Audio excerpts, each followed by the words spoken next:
The wind howled across the snow-covered moors, carrying whispers of old secrets. In the great hall of the wolf-blooded court, torches flickered, casting long shadows on the stone walls.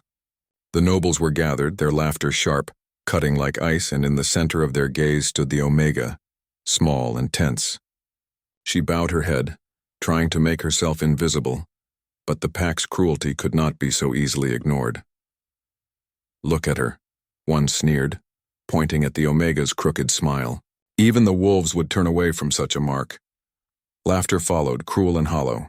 The Omega's cheeks burned, and she clenched her fists at her sides, wishing the floor would open and swallow her whole. Every insult felt like a weight pressing down on her chest.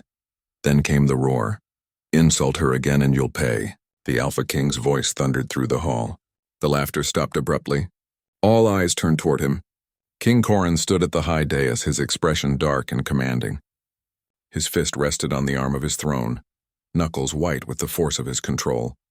The tension in the hall was electric. Even the bravest courtiers shrank back under his gaze.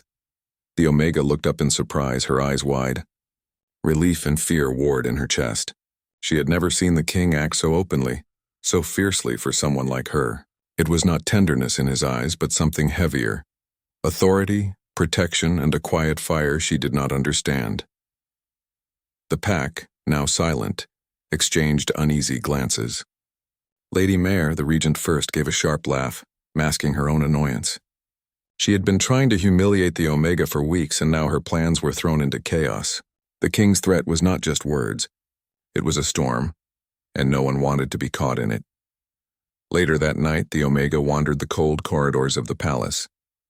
The torches flickered, and the walls seemed to lean closer, as if the castle itself was listening. She paused at a tapestry that hung crookedly on the stone wall. Its threads were worn and faded, but as she traced them with her fingers, a strange warmth spread through her palm. It was fleeting, but it left her startled. The tapestry seemed to whisper something, a soft murmur of old magic and forgotten vows. King Corin had not gone to his private chambers. Instead, he stood on the balcony, looking out over the frozen moors. The wind tugged at his dark cloak, and his eyes, sharp and unyielding, fell on the Omega in the distance. He did not fully understand why he watched her, but something about the way the moonlight clung to her figure unsettled him. A memory, distant and painful, flickered in his mind, a story of a wolf-blooded ancestor and a human bond broken long ago. The thought made his chest tighten, though he would never speak it aloud. In the meantime, the old seer Toric shuffled through ancient scrolls in a quiet tower room. His eyes were cloudy, but his mind was sharp. He spoke to the king in low, deliberate words. Recounting a tale of an old curse centuries ago, the land had been bound by a bargain between an Alpha and an Omega. The Omega carried a mark of that pact, a mark that could heal or destroy the kingdom. The king, skeptical but uneasy, listened silently. Deep down, he could not dismiss the feeling that the Omega in his court was tied to that ancient wound. The next day, the Omega found a small, wounded dog near the palace gates. Its fur was matted with frost, and its eyes held a quiet plea. She knelt down and with gentle hands began to care for it.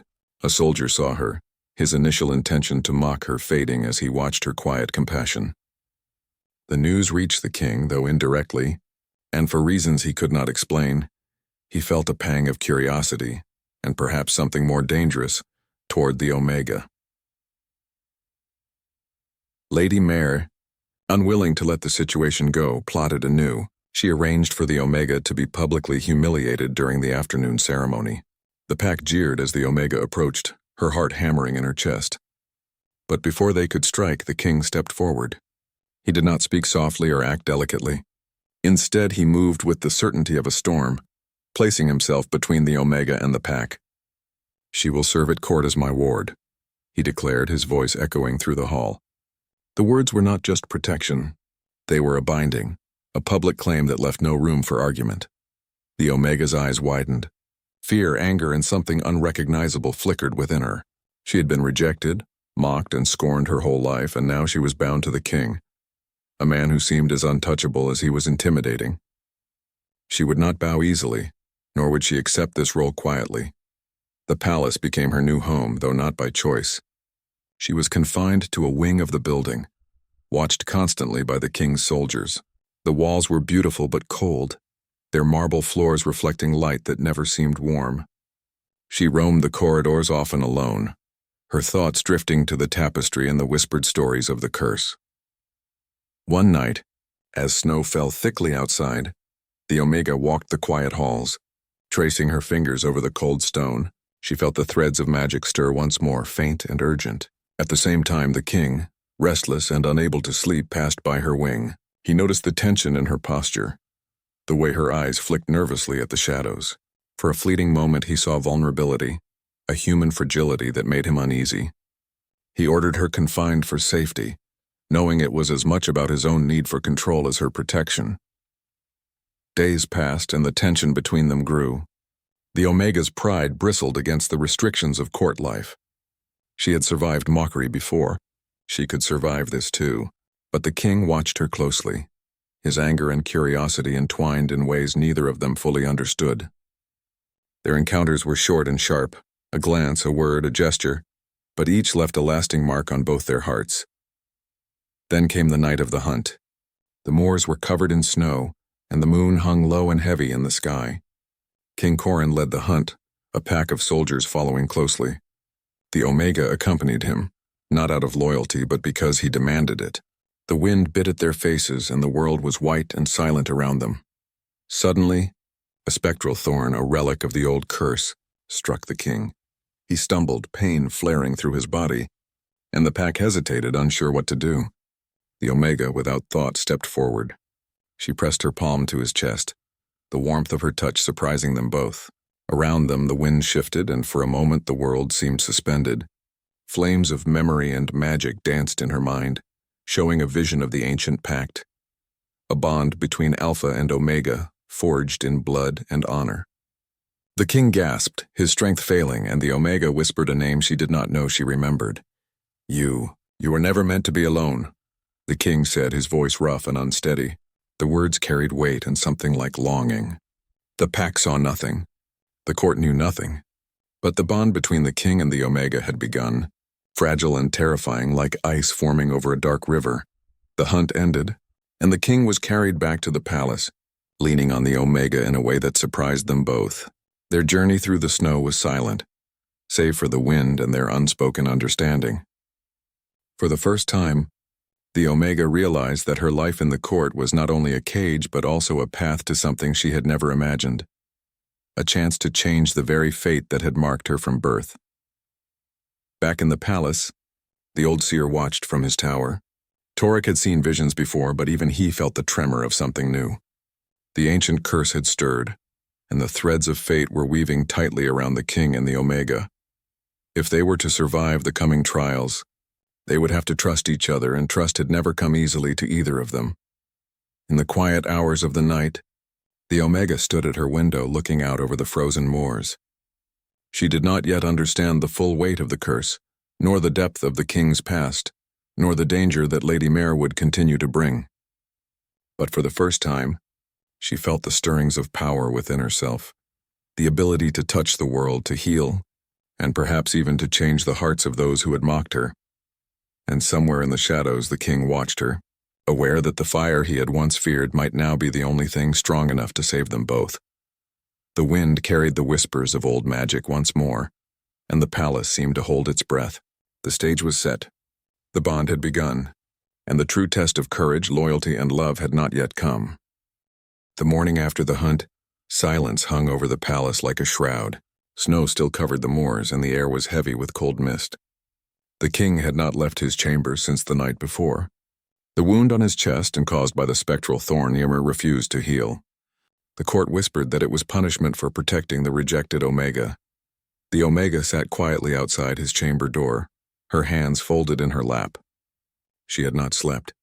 Every time she closed her eyes, she saw flashes of the vision, the ancient pact, the burning field, the vow broken long ago. She did not know what the name she had spoken meant, but it had made the king look at her as if he knew her from another lifetime. At dawn, the old seer Torek entered the king's room. He carried a bowl of herbs and murmured old words as he laid his hand on the king's shoulder. "The wound is not of flesh," he said slowly. "It is the curse waking. The bond between Alpha and Omega is not broken. It only sleeps. You, my king, have called it back. King Corin's face was pale, but his eyes were sharp. Then tell me how to end it, he said. Tell me what must be done. Torek looked at the Omega, who stood uncertainly at the doorway. It cannot be ended by one alone, he said. Only through shared burden. One must bear the shame and one must forgive it. The words struck deep into the king's heart. He knew the meaning. His ancestors had built their power through cruelty and pride. The curse fed on that pride. And now it demanded something he had never truly given anyone: humility. As days passed, the palace became restless. Rumors spread that the king's favor toward the Omega was unnatural, even dangerous. Lady Mare, the regent first, saw her chance. She gathered the nobles in secret and whispered poison into their ears. The king weakens, she said. He bleeds for a cursed girl. If he cannot rule with strength, perhaps it is time another leads the pack. The pack nodded, their loyalty shaken by fear. It was easier to blame the Omega than to face the truth that their cruelty had brought this doom upon them. That night, the king summoned the Omega to the great hall. The torches burned low, their light soft and gold. He stood beside the throne, his expression unreadable. You have been silent since the hunt, he said. Do you fear me now? She met his gaze, her voice steady. I do not fear you, but I fear what is coming. I saw something that night, the past, the curse. It is not just about you or me. It is about everyone in this kingdom. The king's jaw tightened. Then tell me, what must I do? Must I bow to those who mock you? Must I surrender my throne? The Omega stepped closer, her voice quiet but firm. Perhaps what the curse wants is not surrender. Perhaps it wants truth. Her words echoed in the vast hall. For a long time the king said nothing. Then slowly he nodded. Truth, he repeated. Then let the truth be tested. The next morning a royal decree was sent through the court. The king announced a ritual, one that would reveal the truth about the curse, about the land, and about the bond between Alpha and Omega. The ritual would take place in the sacred bog at the edge of the moors, where the ancient vows were once made. The court buzzed with curiosity and fear. Lady Mare smiled coldly. She saw it as the perfect chance to expose the Omega as a fraud. When the night came, the wind was fierce and the sky was red like a wound. The king and the Omega rode together, followed by the pack and the nobles. The air smelled of smoke and snow. The bog waited ahead, still and dark, its water reflecting the blood-colored moon. Torek stood by an old stone circle, his hands trembling as he drew signs in the dirt. Once begun, this cannot be undone, he warned. The curse will ask for truth, and truth is never gentle. The Omega stepped forward. She felt the pull of something ancient, a force older than time itself. The ground trembled beneath her feet. She spoke softly, reciting the words Torek had taught her. By the bond once broken, by the vow once made, let the wound of the land be shown. The air shivered. A low hum spread through the bog. The water began to glow faintly and shadows rose like mist. Within them faces appeared, the wolves, kings, Omegas, all from ages past. Their eyes were filled with sorrow. The king stepped beside her, his hand gripping the sword that had belonged to his ancestor. I am ready, he said, though his voice trembled. But before the ritual could finish, Lady Mare's soldiers appeared from the dark. The curse is her doing, she shouted. The king is bewitched. Seize the Omega! The pack hesitated, torn between fear and loyalty. The king's eyes blazed. Touch her and you'll answer to me, he thundered. But as he spoke, the ground cracked open. A blast of cold wind knocked them all to their knees. The curse had awakened fully. Spectral wolves formed out of the mist, their eyes glowing with pain. They circled the king and the Omega, growling low. Torek fell to his knees, whispering prayers. The Omega stepped forward, her heart pounding. They're not here to kill, she said softly. They are here to be freed. She turned to the king. The curse feeds on pride, on the pain of those who were cast aside. To end it, someone must take the blame of the past and offer it freely, without power, without anger. The king's face softened, and for the first time, his eyes showed something fragile, understanding. He looked at his people, at the frightened pack, at the woman who had suffered more than any of them. I was wrong, he said, his voice carrying across the moor. We were wrong. We built our crowns on broken backs and silent tears. Let the shame fall on me. He dropped his sword into the glowing water. The sound was like thunder. The spectral wolves paused, their eyes dimming. The Omega, Tears shining in her eyes, placed her hand over his heart. "And I forgive you," she whispered. Light burst from the ground, blinding and pure. The wind screamed, then fell still. The mist faded. The wolves disappeared, leaving behind silence and peace. When the light faded, the king knelt in the mud, his cloak heavy with water. The mark on his chest had vanished. The Omega stood beside him, trembling but unhurt. The curse was broken. Dawn came slowly. The first sunlight in weeks touched the palace towers. Snow began to melt and the moors turned silver and green again. In the great hall, the nobles were silent. Lady Mare was gone, vanished into the wild. The king walked among his people, his steps slower now, his pride replaced with something humbler, steadier. The Omega was no longer mocked. The same people who had once laughed at her now lowered their heads when she passed. Yet she did not stay in the palace long. The walls still felt heavy with memory. One morning she stood in the courtyard, the sun warm on her face. The king approached quietly, his expression softer than it had ever been.